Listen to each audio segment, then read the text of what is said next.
আমরা গতকাল দেখেছি যে কেঁপে উঠেছিল সকল বিল্ডিং, মানুষও কিন্তু মৃত্যুর ঘটনা ঘটেছে। গতকালকে মৃত্যু কয়েকজন মারা গেছেন, এবং তবে আজকের যে ভূমিকম্প হয়েছে এটি কিন্তু অতটা শক্তিশালী ছিল না। এটা খুবই সামান্য কম্পন হয়েছিল জন্য, এবং তারপরে কিন্তু ক্ষণিকের কম্পনের পরে কিন্তু ভূমিকম্পটি আবার শেষ হয়ে যায়। অর্থাৎ আজ কিন্তু ভূমিকম্পে তেমন কিছু ছিল না বলা যায়। যে প্রাণঘাতী যেই কাঁপুনি আমরা গতকাল দেখেছি, প্রায় 10-11 জন মানুষ মারা গেছেন যেই ভূমিকম্পে, সেই তুলনায় আজকের ভূমিকম্প ছিল খুবই মৃদু।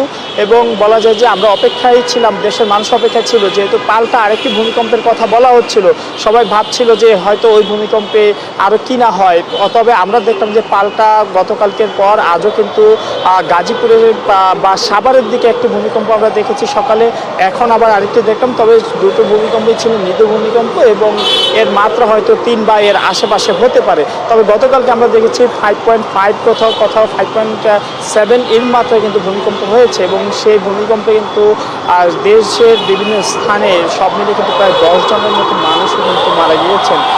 অনেকে হাসপাতালে আছেন, কেউ আতঙ্কিত হয়ে বিল্ডিং থেকে লাফ দিয়ে বা ঘর থেকে বের হওয়ার সময় আহত হয়েছেন, তারাও কিন্তু হাসপাতালে চিকিৎসাধীন।